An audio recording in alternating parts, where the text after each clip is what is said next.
You look very prim and proper. Well, I am prim and proper, gosh.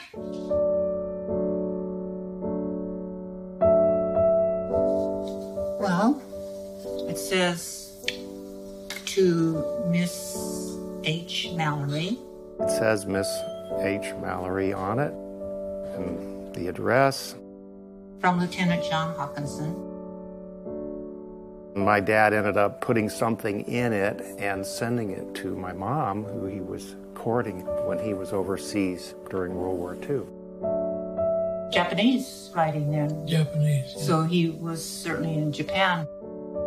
Where it came into my hands was somewhat later.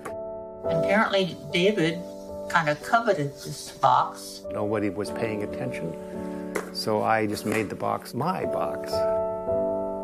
I had all kinds of interesting things in here for the longest time, childhood things. David was feeling guilty, apparently, about having absconded with this box. It dawned on me, well, that's a pretty special box. So at one of the wedding anniversaries, he brought it and gave it back. Dave and I were talking about a gift to give to Mom and Dad for their 60th anniversary. Dave said he had something to give the gift in, and it was this little box. So I decided that we would put things in the box that represent our love for Grandma and Grandpa or their love for each other.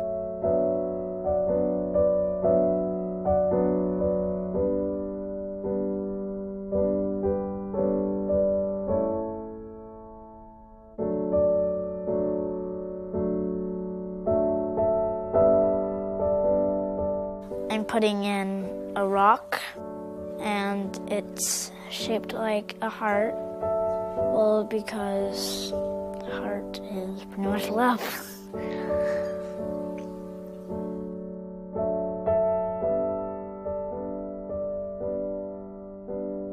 What I chose was actually a small flower called a pearly everlasting. John and Helen have had a piece of property, the tree farm, for many, many years.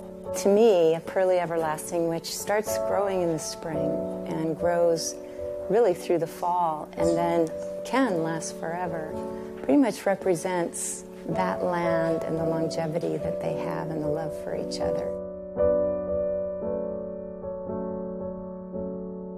Things like this have always reminded me of Grandma and Grandpa, just because myself and my brother and sister, we've always taken after Grandpa and working outside and working in the woods. If we had the opportunity to plant this, it would grow up into a big, beautiful tree that'll probably outlive us all, but it'll be there on the farm for my grandkids or my grandkids' grandkids.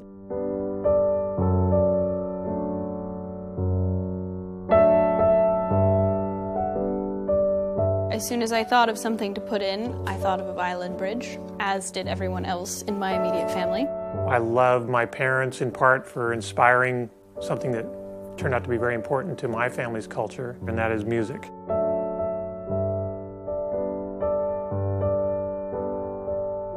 We talk in music, we talk in song. Everyone sings. You sing a song, everybody else joins in. And I think it's just one of the ways that we express our love for each other. Bridges are really important to violins. They support the strings and they transpose the sound. John has supported Helen with music.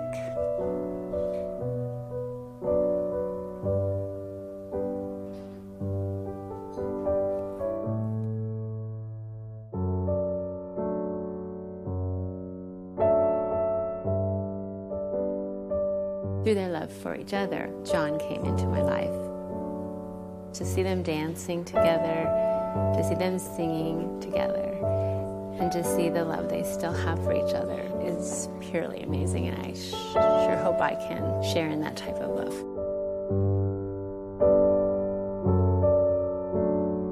So I actually borrowed something that my dad wrote. It's a Christmas letter. We, quotes, are still attending the University of California at Berkeley, where Dad is doing his best to get educated. So that's what I put in the box, and it's to remind them and to remind me of a very special time.